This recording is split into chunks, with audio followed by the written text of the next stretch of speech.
an edition of Meldon Law Monday on the Buddy Martin Show. I am Buddy Martin, as I am every day on this show. Actually, 4 days a week, sometimes nights, sometimes with Shane, kind of all over the place, folks. Good to be with you on this Monday. A lot of great things happened over the weekend for the Florida Gators, not the least of which was, well, we'll get into them. Man who was the host of the show that knows all, sees all, Shane Matthews, pot up with Matthews, and we'll be on with him tomorrow morning. So tonight we'll dig into the basketball situation.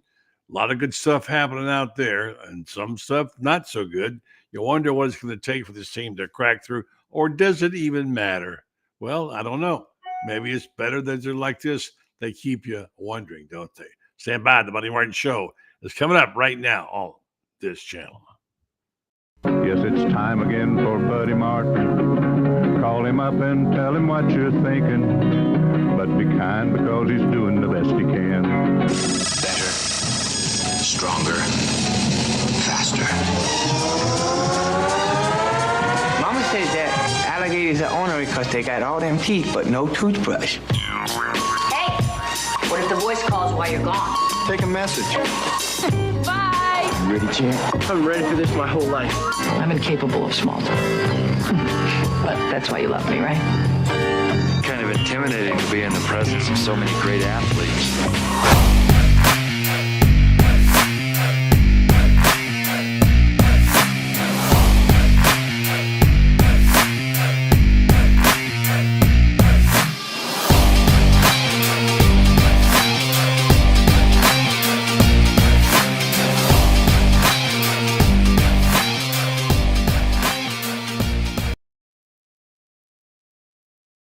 Okay, you figured this out. Let me know. The Gators keep winning and keep dropping. Now, they did have lost to Georgia, which was ugly, but they rallied from behind. But nonetheless, when you get right down to it, I know what Shane's going to tell me. It doesn't matter right now. They're going to get either on the bubble to be a 2 seed or 1 seed. They still got 2 games important, including the one with Alabama. Boy, did you see that game? Wow. They gave that one up, didn't they? And then, of course, the final game of the season against Ole Miss, and then when they go to the SEC tournament, we'll have a double bye, and life can change, and life will be good. But life is never any better than it is for this guy. I tell you what, to be him, to be a former star player with an MVP trophy in his trophy chest, and plays golf all day, doesn't have to work except for his award-winning show that he does. He's got it made. He really does. He does a good job, by the way, too, and he gets by with it because he's really good. Well, that's nothing like somebody calling you in the middle of the night there, so let's see what that's going on. All right, so let's go get Shane. This is getting out of control here. Shane Matthews joins the program now, and Shane, it was a good weekend for the Gators this weekend, and I think overall, when you consider the combine, consider what's going on with those guys, how they're going to get drafted probably now, make a bunch of money. It's going to be wonderful. Shane, good evening. I'm going to turn my phone off. What's happening, buddy? You're a very popular man. I'm a very popular man with my bank calling me about something for some reason. Anyway. Somebody stole your credit card number. No doubt. That's going around. That happened to a friend of mine. So, yeah, Shane, well, first of all, did you have a good weekend, number one? I did. I was out of town. What's crazy, buddy, is I didn't see any sporting events that the Gators played in. I just had to follow it all on Twitter. Obviously, they played well in basketball, as usual, when they play in the O'Connell Center. I saw where baseball took 2 out of 3. And softball did what they do. So, yeah, it's a good week, good basketball team we've been talking about all year long. Let's talk about it for a second. Let's talk about the baseball. They won the series. They looked great in those first 2 games. I didn't get a chance to see them, unfortunately, but I know they got hammered by Miami in the 3rd game. We took a little luster off that. This baseball team is very, very good.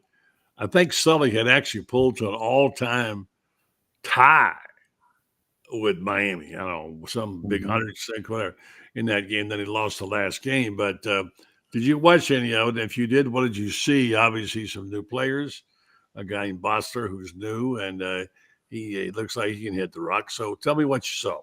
Well, unfortunately, buddy, as I stated, I didn't see any of the games. I wasn't in town, so wasn't near a TV or what have you. Oh, But they played well first two games. I talked to Cardozo this morning and just had some pitching issues and kind of snowball effect there in the third game. And they're 11-1. That's one of the best starts ever in school history. So it's a talented team. They got a couple of injuries with Coppola going out.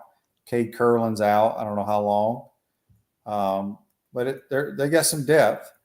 And I think, what is it, 2 weeks from now is when SEC play starts against Tennessee. So they got to get some guys healthy by then. yeah, softball, my gosh, they just tearing up the desert out there, and the scoring looks like football scores.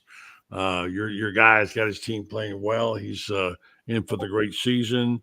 Talk about some of the new players. I don't know much about him. I haven't had a chance to see much TV other than the usual stuff. Certainly Tim Walton got his 1,000th win, big time for him. So what's going on there?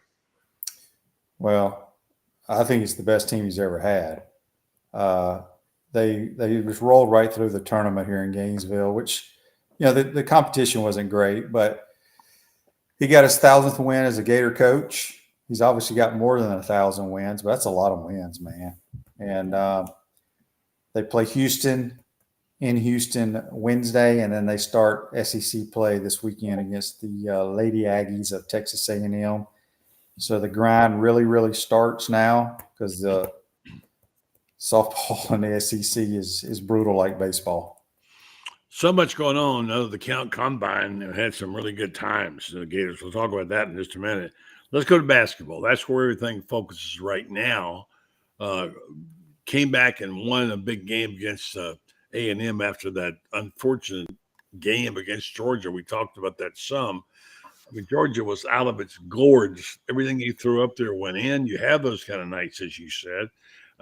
Georgia, no way. They could 9 out of 10 times Florida beats them. They didn't that night. The question is how much, if all, did it hurt Florida? Now, these polls don't matter that much at this point in time, but they do incite you a little bit. Could the fact that they may not be a 1 seed be a motivating factor for the team? I don't think it matters really. Even before the Georgia loss, Joe Lenardi had us as a 2 seed. 1 or 2, give or take. I mean, look, this team is very good. It's very deep, got a lot of talent. And if they shoot the ball well, they can go a long ways. And, people get caught up in this rankings and all that. I would not care about that if I were people. You got a damn good basketball team that has a very good chance to make a deep run, and they have an opportunity to win the national championship. They do, and getting Hamilton back is good, although the rhythm is not quite there. Boy, I know that. Think what's going to happen when they get their star player back in rhythm. Walter Clayton Jr. can light it up, and of course, Will Richards has been out of his mind. How do you go from scoring 0 points to scoring, I think, 25 and 26 the next 2 games? That's incredible. Well, they got several guys that can do that on a nightly basis, and I think they've kind of settled in with their starting 5 with Clayton Richard and Elijah Martin, and then Thomas Houck and Chinyalu, and then everybody else will come off the bench. I think that's what you'll see the rest of the year. If Chinyalu cannot get in foul trouble, they got the horses. They got players are under. We talk about them ad nauseum, how good they are. And on a given night, any of them can score 15 to 18, 20 points. If Clayton and Richard ever start playing together, they're hitting their shots together, look out. So it's hard to know. Do you think this team has seen its best games yet? I think that, obviously the way they played at Auburn, I don't know if they can play any better than that. You don't have to play your best game. You just got to win the game in advance. True. I think too many people get caught up on, blowing people out. It doesn't matter how you win the game. Just win the game in March. And, I know, let's just move forward to next week at the SEC tournament for whatever reason. We're going to have a double bye. Double bye, yeah, that's if great. we are to lose, there's going to be people, oh, we're going into the tournament. Well, it does not matter. It does not matter. It may be a good thing to lose in Nashville, quite honestly. I went and watched the Hoosiers again. Best basketball movie ever made, because after the death of Coach, and I had to go see that one again. And he gave a speech right before the game, the final game in the state championship in Indianapolis. And the speech was, if you give your best, it doesn't matter if you win or lose. And there's a little certain truth in that. And we've heard other coaches say that. Nick Saban has said that. Winning is the ultimate goal. But Saban says, don't focus on the long-term objectives. Focus on what's now playing your best and doing your best. There's a fine line in that there, Shane, in there someplace. Well, yeah. I mean, you can play your best and still lose a game. The other team may play better. Yeah, I mean, only one team can win. That's the bottom line. There's going to be 68 teams in a few weeks that are playing for the national title, but only one's going to cut the nets down. Yeah. Well, the postseason awards come into play now. We don't get too caught up on those, but there's news today that Walter Clayton Jr. is selected as a finalist for the Bob Cousy Point Guard of the Year. The Naismith of the World Basketball Hall of Fame announced. So he leads the Gators, of course, with 16.9 points a game, 77 three-point field goals, and 113 assists. He led the Gators to their third 25-win regular season in program history. Florida spent the last 3 months ranking in the top 10. You didn't ever see Bob Cousy. I did back in the day at the Celtics, and he was the whiz. He was everything that he was the Magic Johnson. He was of his day as a point guard. Of course, he was not anywhere near that athletically as gifted as Jordan or Magic were, but he was special. So anyway, that would be a nice award for Walter Clayton, but of course you can't think too much about that because you got to keep your focus on getting to the tournament, playing well. You got to win 5-6 games. It's doable, like you said, Shane. There's a national championship waiting out there for them if things go right. Yeah, I mean, we got to wait and see how when the brackets come out, who we match up with. There's basketball is a big matchup game. Your talent against their talent, what kind of players, what kind of tempo you play with, things of that nature. So a lot will determine on who's in our bracket. You're on record as having said that Walter Clayton Jr. is the best college basketball player you've ever seen. No, that's not what I said, buddy. Okay, what did you say? I said not the best I've ever seen. I feel like he's the best I've seen at Florida. Oh, okay. Florida. Okay. Well, maybe. All right. Well, that's still saying a lot. Yeah. I think the reason I say that is because he plays with such ease. He's so smooth and can change pace of play, and he can create shots. We've had some really good players. I'm talking about that I've seen personally in my lifetime of being a Florida Gator. Obviously, I love Bradley Beal. I love Jason Williams. I thought White Chocolate was damn good too. So, yeah. I mean, everybody's got their opinion. Mm-hmm. But yours matters more. No, it doesn't. I mean, your opinion is just as much as mine. But I'm not the expert you are on sports. I'm not an expert either. I love basketball. Where you like it or not, you're an expert, okay? You have a morning show and you're a color grand man on the games. And anyway, the point is, I want to get to the team. And it's early to make a judgment yet, but there's going to be this argument. And you're going to talk about it. And you have, I think, even a little bit on your show. By the way, Shane is on every morning at 8 a.m. there and just go to online and pick him up, pot up with Matthews, and you're glad you did. A lot of our listeners on this show listen to Shane, and I do too when I can. There's going to be a lot of talk about the 04s versus his team. The Billy team. How good was this team versus that one? And I haven't asked that question. You might even ask me that question. I don't know. I haven't asked it. I'm saying I'm not prepared to say that yet because the Well, result. I think they're better personally. Yeah. Now the game has changed. Those two teams that went back to back played a different style of play than what these Gators play. I feel like this team is more athletic personally.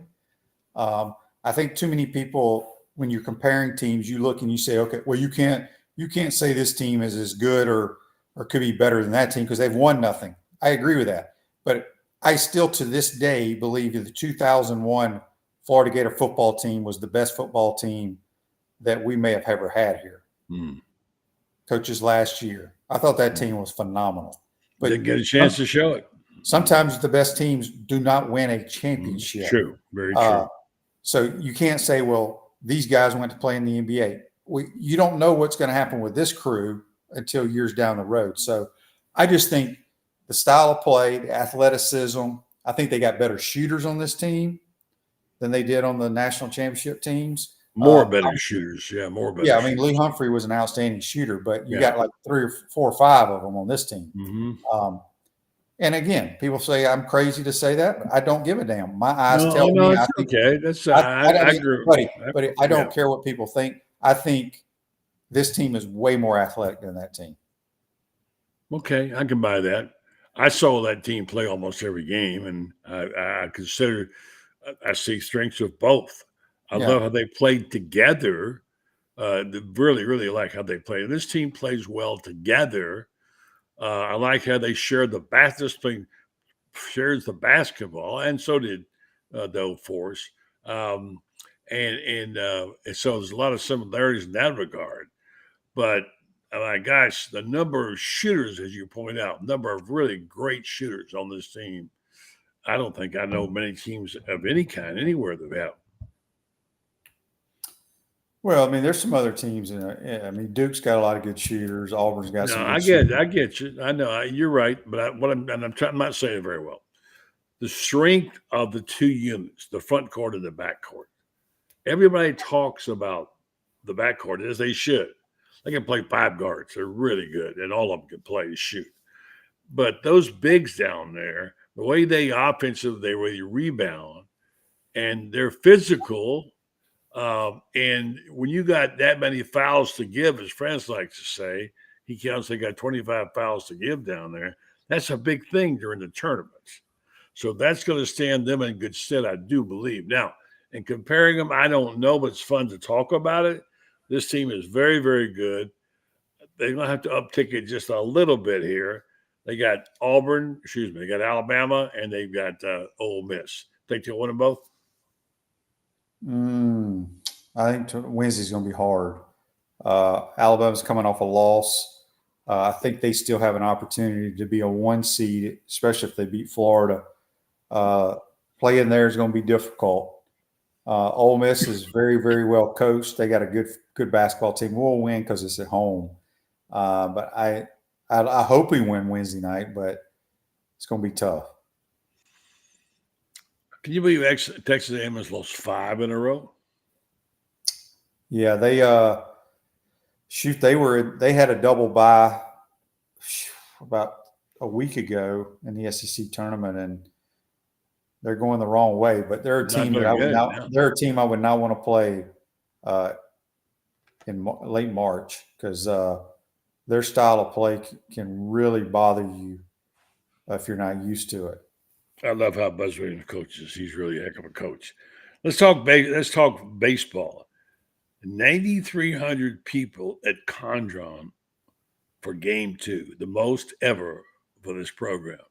What is going on with this baseball crowd, man? And somebody complained about the $7 hot dogs. I've never bought a hot dog there, but anyway. So, man, that's almost a lot of big league teams like to have that many people. Yeah, well, I mean, we needed the ballpark. And, SEC baseball is packed pretty much at every ballpark now. Kudos to Scott Strickland there for building that place. And, buddy, I believe this with all my heart. If they had a 9,000-seat stadium for softball, they'd fill it up. Really? Easily. They turn people away at that place. But people know that Florida's good in softball and baseball, and they're showing up. Weather turns good. It's been a nice day, nice spring. You want to go out there and go on the grassy knoll and, and watch ball. Heck, that's a good thing. Back to Will Richard. I ran across this stat, and this is one you should look at. Will Richard's combined statistics last week, I think Graham Hall wrote this, 55 points, 11 rebounds, 4 assists, and 3 steals. Now, Silas Demery, who's the stud, he had 47 points, 7 rebounds, 4 assists, and 4 steals. Guess which player was the SEC Player of the Week? Silas Demery. Yeah. And Will Richard passed both Al Horford and Joakim Noah on Florida's career scoring list. So he's been, I go back to the contrast, 0 points, and then to do that. That's amazing. He goes from 0 to for the 2 games, 55 he goes for in the 2 games, 11 rebounds and 4 assists. Amazing. So absolutely amazing. And he lights up that 3, doesn't he? Man, he starts shooting that 3, and he's sitting and look out. Just give him the ball, move out of the way. So really been really impressive. All right, so stand by for a second. I think Scott Carter's going to join us. I'm going to tell you about our sponsor, the fine folks at Meldon Law. They want you to know they're there for you and ready for you to come talk to them about whatever you'd like to discuss, particularly if it's law or if it's Gators. And they're located, of course, in 4 places to serve you better. Right there in Ocala on the Pine Street, in Gainesville and Wilson and Lake City. And they also are very, very good about giveaways. If you need to try to score some tickets or something, or even sometimes a trip, they give away goodies like crazy on Meldon Law's Facebook page. Go over and check it out. Meldon Law, the official injury law firm of University of Florida. They won't back down. Well, let's talk a little ball about let's get Scott and talk about the combines. So some guys really helped themselves. I know Scott knows this. They showed up and they said, wow, boy, those guys are really fast. And boy, Scott, they look great, didn't they, in the combine? Did you see them? I did. I watched a little bit of the 40. I don't watch the combine from start to finish like a lot of people do. It's not that interesting to me, but I do like to see what the guys do in the 40. That seems to be the event that I think can help a guy on the fringe the most, especially a skill position player. So I think Chim Dike, with that, 4.34 certainly helped himself. I did not expect him to run that fast. But he's a guy that I think exceeded expectations for the Gators on the field. In his only year here, he set career highs in receiving yards and was a better player than I really thought he was going to be honest with you.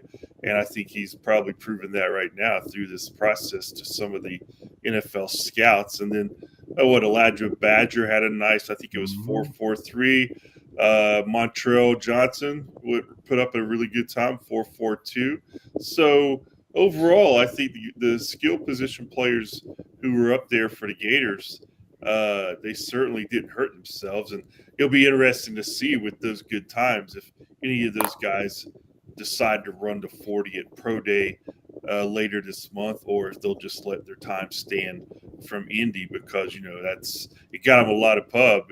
You can only almost hurt yourself unless one of those guys say, okay, maybe I can get a second or two better, not even a second. A second would be like Shane running. He could take a second off one of those. Shane could do at least an 8.3. Yeah, but that's running backwards, buddy. He running forward. You're talking about something totally different. But when you got a golden arm like he had, you didn't have to run. You just fling it down the field and score time. How do you play it? Shane, did you run the 40 at Pro Day? I did run the 40. I was trying to think of what I think I ran like 4.68 or something like that. Okay. Right. I was going to guess 4.6. Well, you're so Shane. Over the weekend when these numbers started popping up, and I was looking at the history of the Gators up there. The fastest ever was. Now my mind's going blank. The fastest ever is Lewis Murphy. Yeah, 4.32 Murphy. Chim is second. So obviously, I wanted to see who ran the slowest ever 40 for Florida. at the combine. I'll give you guys one guess each, and then we'll see if you're close. Yes, watching. So what year was it? It's been in the last decade, which surprised me. What was he? Was he a wide receiver? No wide receiver. He was a guy. lineman. It was an offensive lineman. Okay, well, that's not kind of fair, but It I is wouldn't have fair. it. Shane, do you know?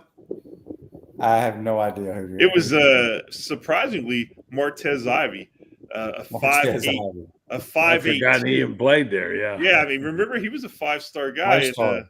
Yeah, but he ran a 5'8" and most of those offensive linemen, let's face it, they're going to be 5'5" or above.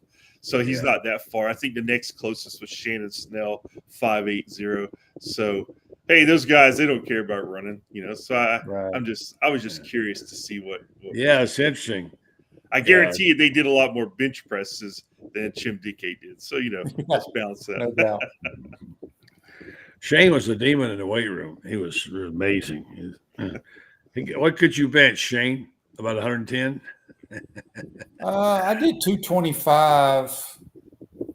That's a great question. I think I did it probably 10 or 12 times, something like that. I was pretty strong for 180 pounds.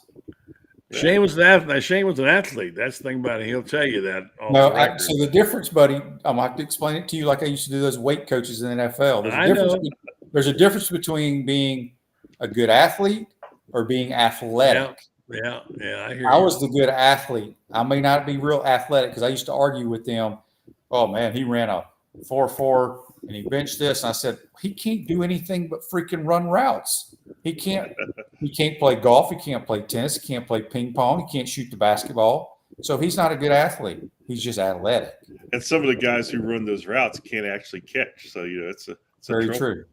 Very the good. greatest line ever, this goes back a long way, on the speed of a guy in his hands was Bob Hayes, okay? Bob Hayes, who was, of course, the world sprint champion. Cowboys drafted him and signed him. And I forget which one of the guys said it. It was one of those guys in the front office in Dallas. It said, Bob Hayes has nine flat feet and 12 flat hands. That's how I remember. Something along that. He was great.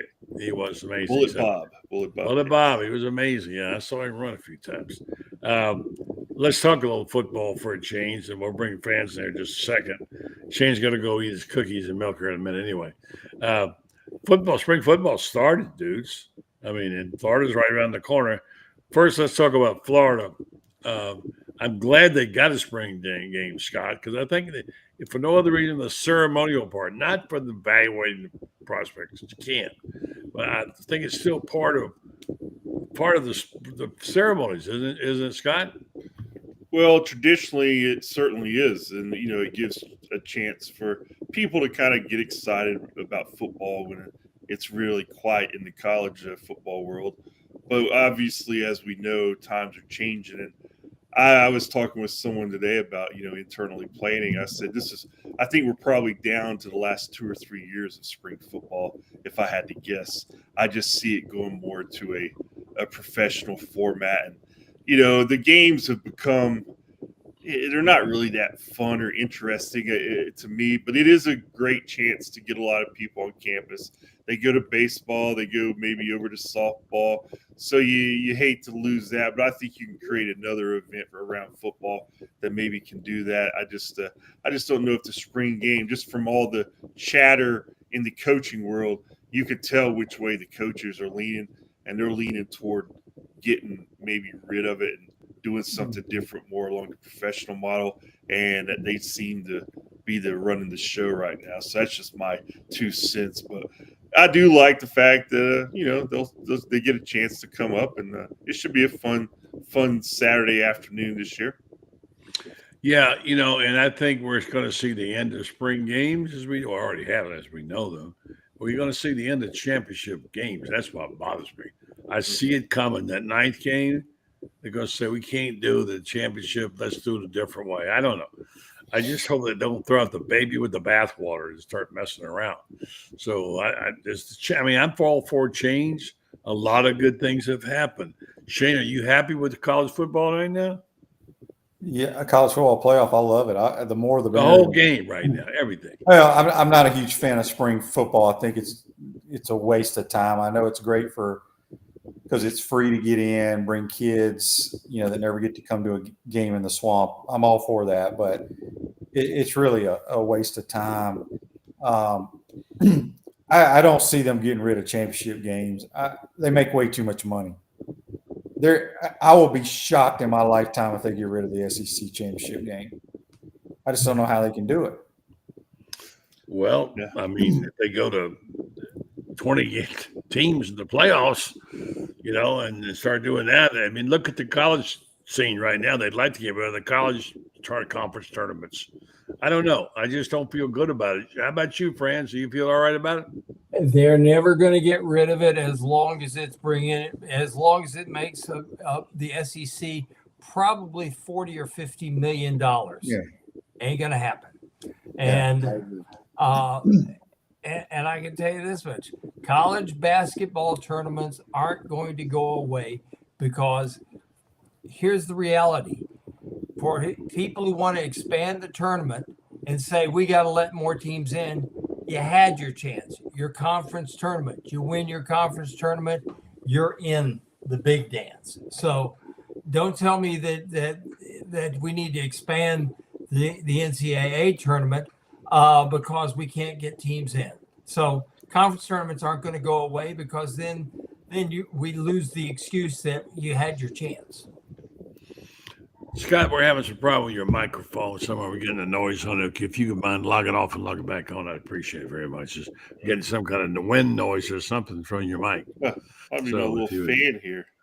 See if that there you go. That was it. Yeah, there you go. Perfect. Yeah, I there had you my go. fan on. I was doing work. I was working out before All I right, came on here. I was doing some sprints in the backyard. You were running 40s, weren't you? Working out? What is that? Still sweating a little bit, so that's why I had it on. Shane hasn't worked out in 33 years. Well, okay, 32. Well, Shane was not a workout warrior, but he didn't need to be. He had his athleticism got him where he had to go. And as Sonny Jurgensen once said, I don't throw with my belly. Let me tell you something. I haven't liked Sonny Jurgensen since I was in the press box the night that the San Francisco 49ers played against the Redskins. And it was Steve's first real game as exhibition game. And Jurgensen, who I thought was a wonderful quarterback, he always said, he throws kind of sidearm, don't he? But look at the guys that throw sidearm today. Look, everybody throws sidearm. Anyway, yeah, he was. Yeah. All right. So let me just read something to you, and tell me if this is what we're talking about for the future reports. And when we read these kind of things, we go, well, there's some things here we got to be fixed. Or spring games ago, spring football, Alabama. Practice began on Monday. Long list of notable injuries changed the outlook for the next several weeks. Coach Kalen DeBoer provided an injury report after the first practice on number 1. Here are the players who are currently out of action. Punter Alex Asper, how you pronounce this? Asperuhoff, whatever. Long snapper David Bird. Wide receiver Bubba Hampton. Bubba was my guy. Linebacker Cavante Henry. Cornerback Domani Jackson. Linebacker Deontay Lawson. Tight end Danny Lewis. And safety Keon Sapp. Which is a way he's saying he's going to set them all down, guys. Isn't that right? Which is a way of saying, who are those guys? Well, they all play for Alabama. I don't know. Well, I mean, tell me how many of those guys project in the 8 deep. Well, it was important enough for him to talk about it and go on and say, "Here's my guys I'm missing." So he was sending some kind of message there, something. Don't know what. Well, that's because some guy from the internet's going to sit there with a roster, and he's going to be checking off guys that are no-shows when they're doing calisthenics during their 28 seconds of time when they get to view practice. That's why. Friends, everybody's got to have a job, okay? Here's something more important before Shane goes to sleep. See, you're on it right now. Bill Belichick. All right, what does this say?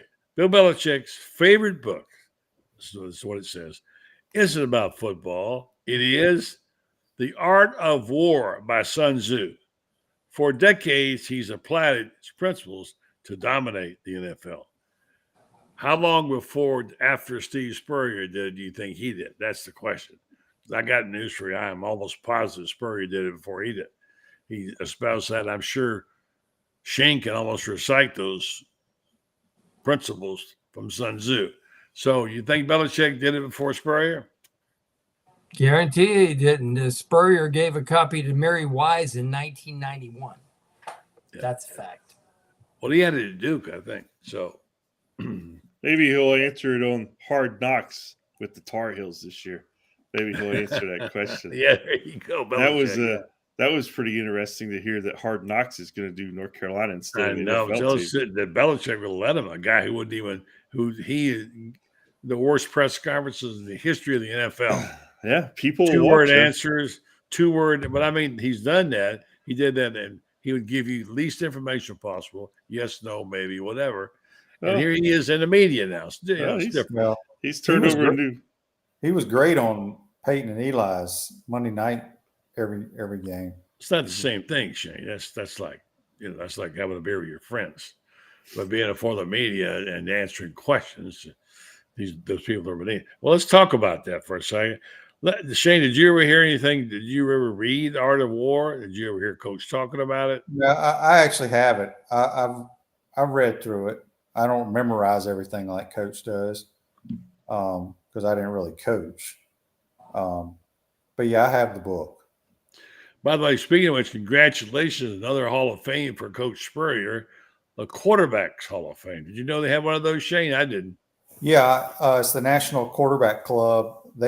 Back in the, I don't know if they still do it, but they used to give out like a high school award to a quarterback and to a college kid. I got it one year, and they had a big event down at Innisbrook for it. I don't know if that was in 91 or 92, but yeah, I went down there and we had a good time. I mean, he's the most decorated Gator in the history of Gators. And I hope people appreciate him. I think there's still some people kind of hacked off that event you went to there at the Spurs Grand Grill, first-year coach award, that nobody from the university showed up there. And I get it, but I mean, it seems to me someone who's brought that much glory to this school. Of course, I'm a Spurrier guy, and you guys are too. That he deserves someone from the university to be there and show up and represent. Look at the things he does for the university. Am I wrong about that, Scott? I don't know. I don't know either. I didn't know that was an issue. That's the first I've heard about it. To be honest, well, I'm making it an issue. Okay. Well, I think Coach has got so much going on, he doesn't even know who's there and doesn't care. Doesn't matter. It's a respect. I know that there was definitely some there the other night because I know I was talking to one of our SIDs and he was really impressed with Marcus Freeman, who was Scott there. Burns, but I mean, Billy wasn't there. I think the one coach who there was Shane. You talked to him. The guy who was the Gator coach who was there. One assistant. Mike Peterson was there, but he was there as a former player. I know. Yeah. Shane, what do you think? I don't think it matters. I mean, really, because it has nothing to do. I mean, the only other coaches that are there are the ones that are there getting awards. Yeah, but I mean, how about the host? How about Scott Strickland? Am I crazy, friends? Well, first off, you're not. But secondly, I think Spurrier worries about that, about like how many pimples are on an elephant's ass. I mean, but I worry about it because I think it's disrespectful. Oh, it is, but I don't think Steve particularly worries about it. I just don't. But I agree with you. I don't think it sets the visual effect of him not being there when word gets around, which it does. I don't think that's good.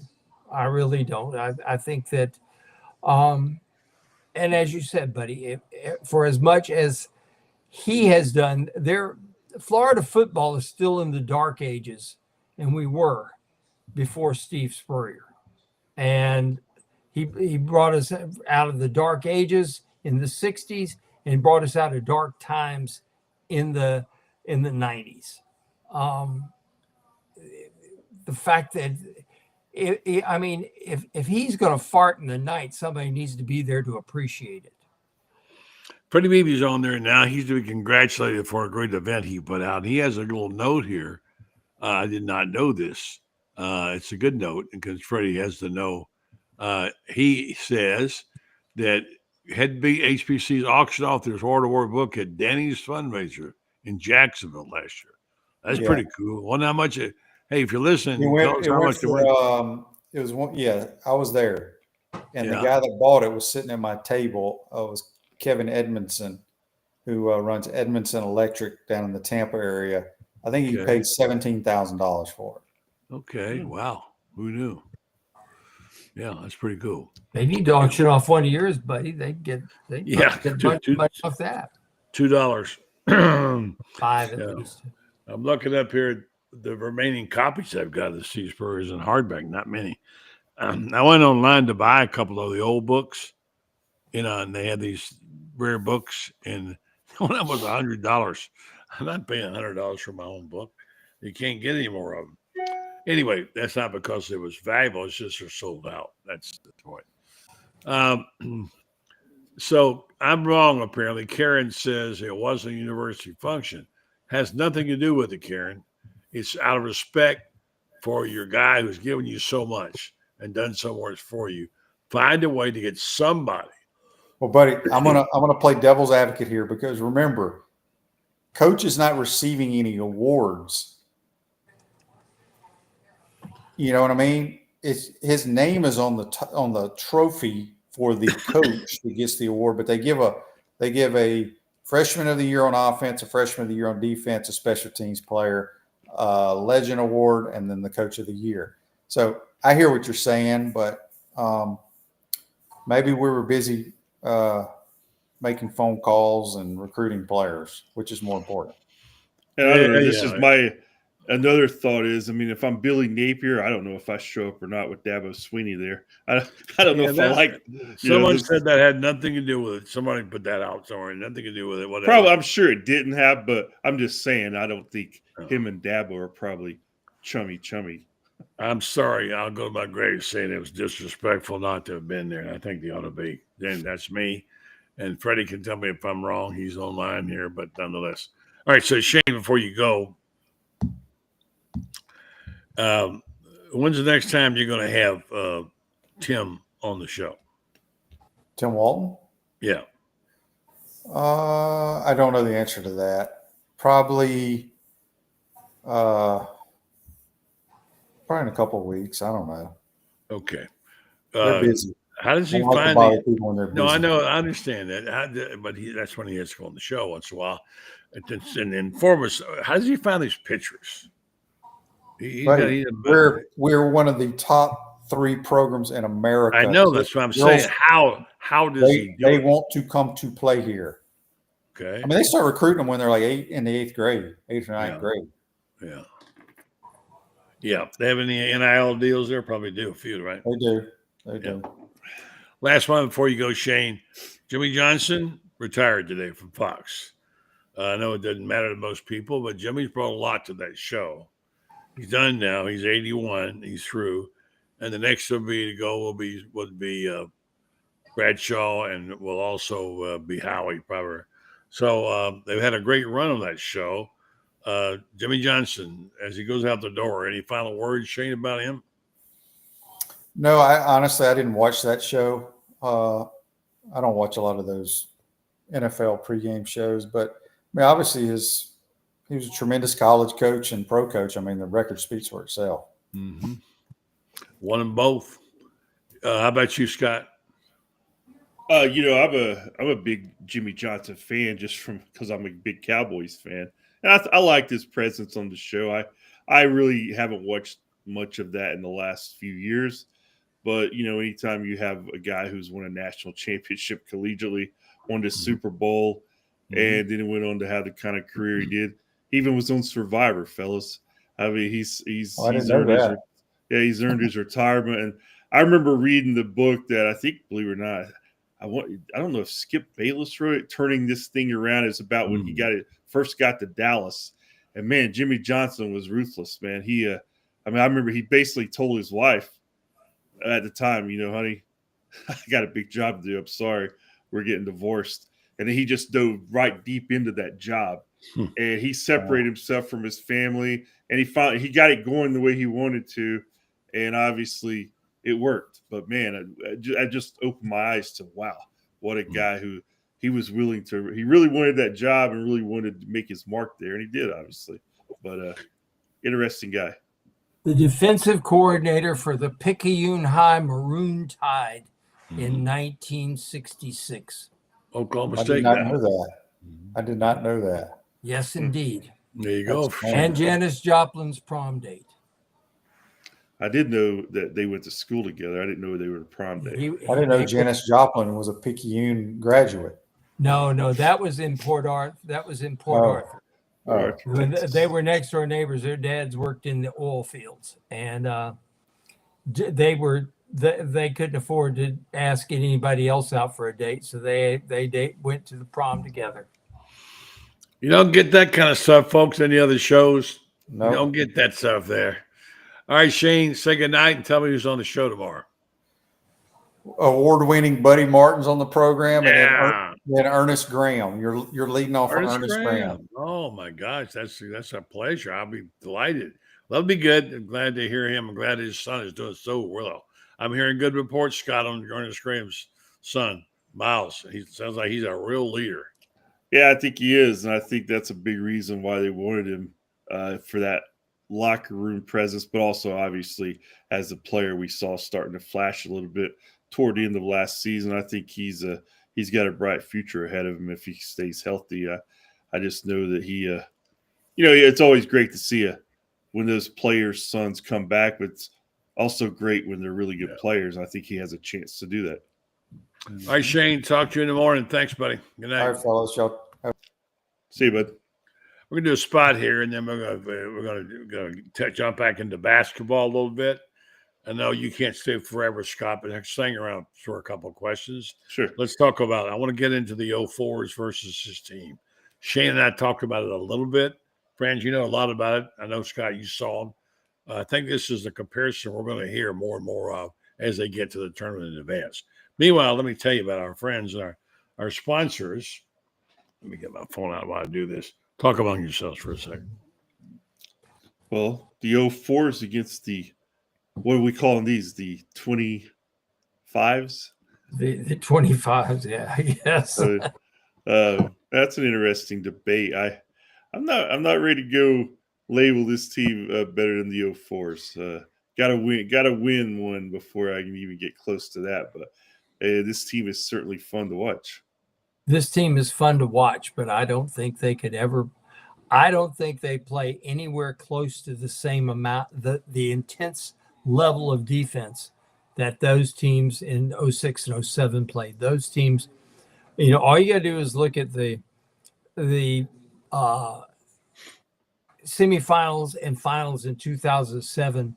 Look at the three-point shooting of UCLA, which has Russell Westbrook playing for them. Ohio State, which has Mike Conley and all these people. Both those teams came into Atlanta shooting better than 50% from three in the tournament.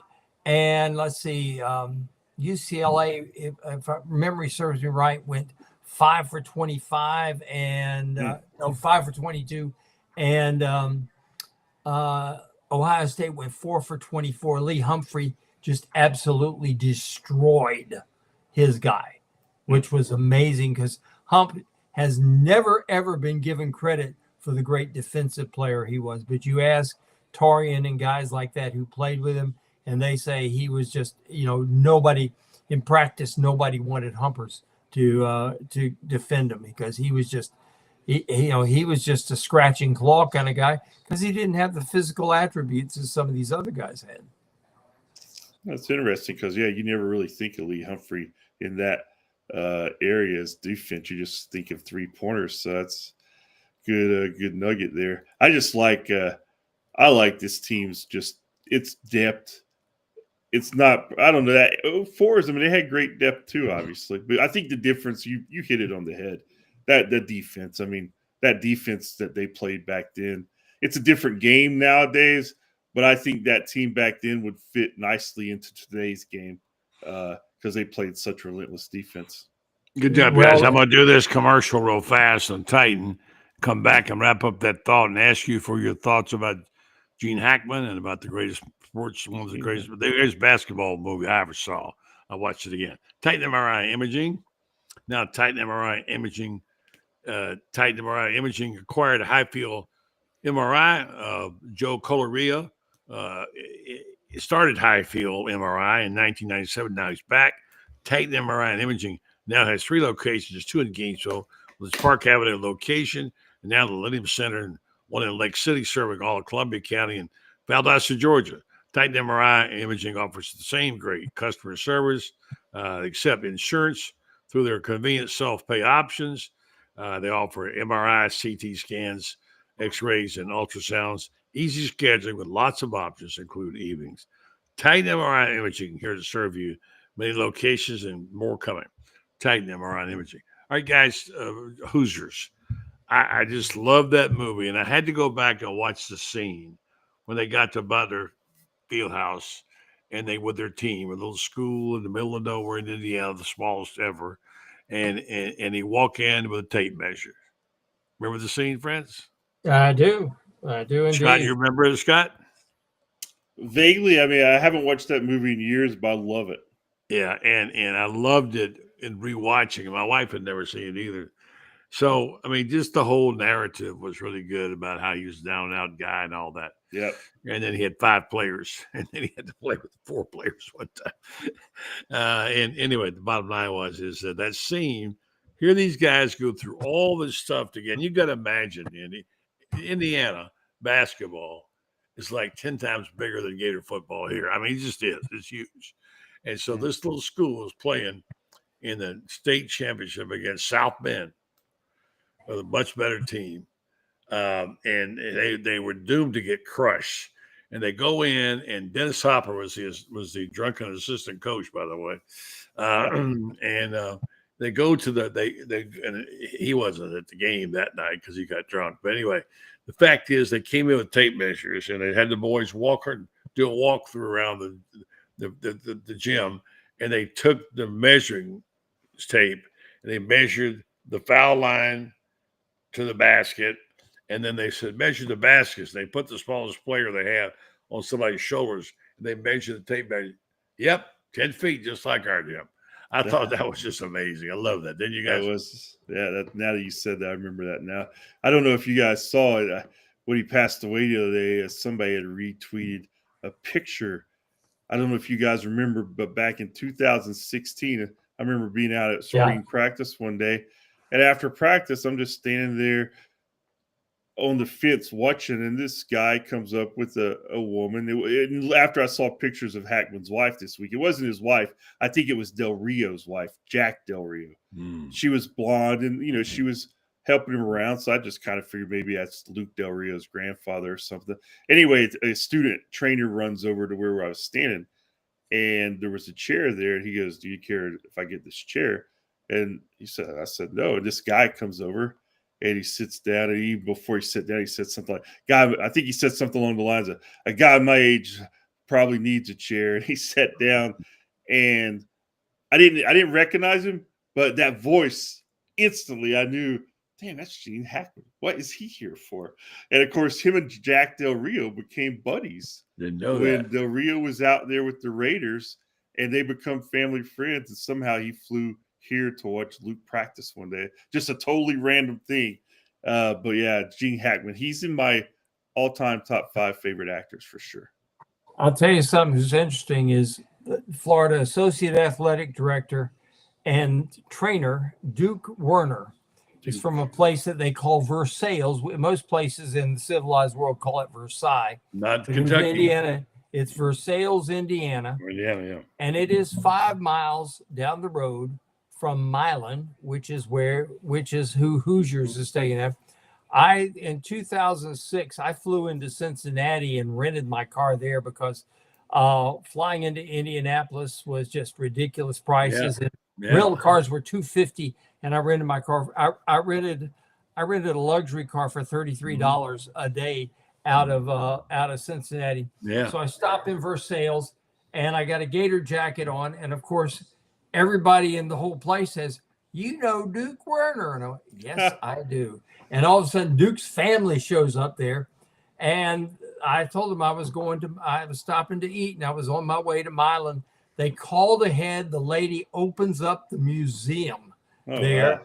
And I got to go in the museum. I still have my Milan 1954 state champs T-shirt that I bought that day, and they took me to the gym itself where Milan played. And basically, you're talking about a barn with a few benches in it. That's a great story. Yeah, it is. You got the Duke Order treatment. Yeah, I mean that dramatic. I did run across Gene Hackman in New York, actually, and he rode back on the plane with us. I could see he was going to Albuquerque to Denver, and my daughter Rebecca, look, Dad, there's Gene Hackman over there. Thing about it is, I don't know why. I don't know. I see this. I've had people tell me, buddy, you remind me of Gene Hackman. I don't see it. I said, well, what are you talking about? I don't hear. I don't. Anyway, I guess I was young. Anyway, R.I.P. to him on a great movie. So, Scott, thanks, buddy. We appreciate it very much. Anything we should know about in terms of breaking news with players? Nothing I know of tonight. I mean, I'm curious. On Thursday, we always learn something about spring. Like, hopefully, it's not that long list that Kalen DeBoer releases, but I'm sure Billy. Is Thursday the first day? Thursday is the first day, and then Billy and some others have press availability afterward. So, it'll give us a chance to kind of get caught up on the who's there, who's not. I mean, nothing that we won't be rewriting come fall, but it's always nice to touch base with them in the spring. Well, we talk to all the big dogs like Fran Spirit and guys like that. All right. Thank you, Scott. Appreciate it, man. See you, fellas. Thank you. Thanks, Scott. So, friends, talk to me about this basketball team, will you? I know we've discussed this 100 times. I know you made you're an officials guy. You like to hammer them every now and then. I don't do that, but I will say this: you're a student of the game, and today on the phone call tonight, you impressed me because you had some data on the rating of officials I'd never heard before. You want to share that? Well, yeah, you've got. I'll give you a guy, Mike Nance, and I have said, and you've heard me say it probably a half dozen times this year alone. Mike Nance, if you get him on the road, you want him on the road. In fact, you do not want him at home. And Mike Nance, hang on a second, or I'll give you the exact data because I have this thing called refmetrics.com. I mean, I guess you could say that maybe I pay a little bit too close attention to in basketball, etc. like that. Anybody who has refmetrics.com does. But Mike Nance at home he is a better official. He's a guy you want on the road. He calls 18.3 fouls on the home team. He calls 19.8 fouls. There's a 1.4 difference between the fouls called on the home team and fouls called on the away team when he calls a game. And officials are like that. You can go to a place like Refmetrics and you can find out all kinds of interesting stuff about, for example, you got guys that have called 110, 115 games already this year, which is it's just really, really hard to imagine that you get guys that do that much. It boggles my mind that you do that. In the SEC, for example, I'll give you a quick rundown on that in the SEC. You know who my least favorite officials are in the SEC. I don't have to tell anybody about that. That is, if you get, if Florida gets Pat Adams or Joe Lindsey, the Gators may win the ball game, but it's going to be a rock fight to do it. It just is, and it always has been. I think they're the two. I don't think they're very good.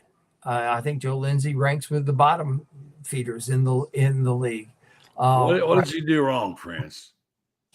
I think Joe Lindsey gets too influenced by crowds.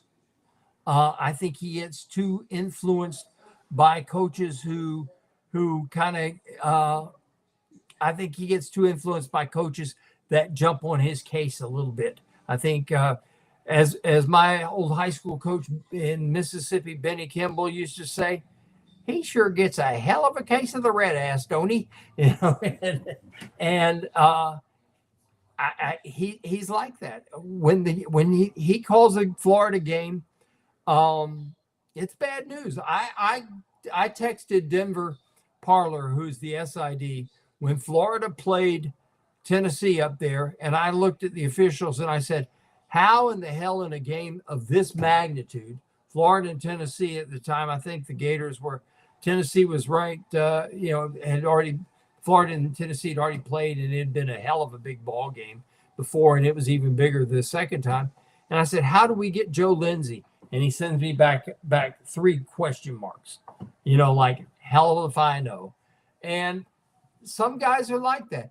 There are guys that you like at home, because the reason you like at home is because you know that you're going to get a decently called game, and they really don't care who wins the game. What they care about is getting the call right. Yeah. Ted Valentine is. Yeah. I think Ted Valentine is one of the 3 or 4 best officials for getting it right. I know a lot of people think he's too much of a flashy guy and a showman. His nickname's Television Ted, but Ted Valentine wants to get it right, almost more than any official I know. Another one that does that like that is Doug Sermons. We had a guy in the SEC named Mike Eads, who's now the director of officials. And Mike Eads was one of the very best at doing that. And that's what you want, buddy. You want a guy that in the first 5 minutes of the game lets you know how the game's going to be called. Right. And in the last 5 minutes of the game, it's being called the same way. Right. We're out of time tonight. We'll get into this more depth, but one of our favorites was Don Rutledge.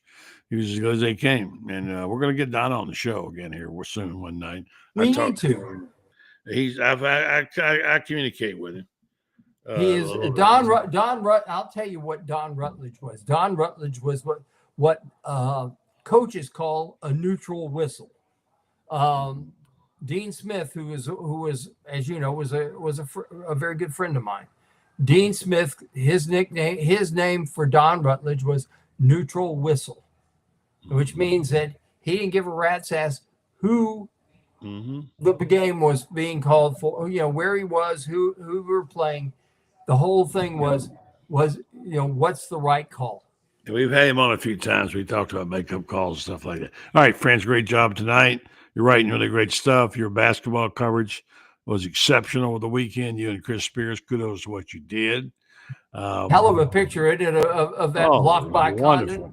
Wonderful picture. Isn't that a terrific picture? I tweeted out when we talk about basketball when Franz Beard and his photography buddy get together and do a game. Chris Spears, there is nobody better. You guys did a fantastic job that night. Thank you so much for that. Appreciate it. Have a good one, friends. I'll talk to you later in the week. All right. Take care. The great Franz Beard. Read him on Gator Bait. You know who else? He's the man. All right. Watch him on this show and sometimes on Sidelines, which he was on this morning too as well. All right, folks. We're going to tell you tonight, and we're going to tell you about our friends at Winstar Medical Research. I save them to last always because they're so special. They're not even friends of mine. They've been supporters for many years. It's the things they do for our community in Ocala that are so great. They have your health at interest, and they want you to participate with them in finding better ways to treat us. by doing this, if I want to tell you right now, you can help yourself, you can help them, you can help the community in North Florida. And that is to go and get a clinical trial. There are many different ones. They've had over 800 of the old years, and they'll have them on certain diseases or problems like mumps or measles or this, that, and the other. And it doesn't take a long time, maybe a few weeks. If you qualify, you get compensated for time and travel. And you also will have nothing taken out of your insurance, whatever. You just have to commit to those particular times. Check them out. They're wonderful people, friends of mine. Joe Sorrentino is a partner with Mary Brantley, two special people who met in high school. And they run it. And Joe, of course, is the father of Joey Sorrentino, which was my dentist in Ocala, by the way, former football player, Joey. It runs in the family. So, again, go on WinStar.net, log on and see what you can do to learn more about your health and help those folks out there. Well, thank you for listening and thank you for watching. And remember, WinStar Medical Research seeking tomorrow's answers to the health questions of today. Have a good night tonight, folks. We'll back at you tomorrow. Lauren Meadows will be here tomorrow. I'm going to have Steve Russell on tomorrow night. Steve Russell, he's just retired, although he's not, and he never will. He brought us a lot of good coverage and still does a podcast, and we'll have him on the program tomorrow. And then, of course, our regular crew, we're going to have, Edgar Thompson is going to join the show on Wednesday night, and he'll be on with Allie Peak Wilbur, and we're going to have a good time. We'll do some good stuff. So you have a great night, and we'll catch you tomorrow night right here, same time, same channel.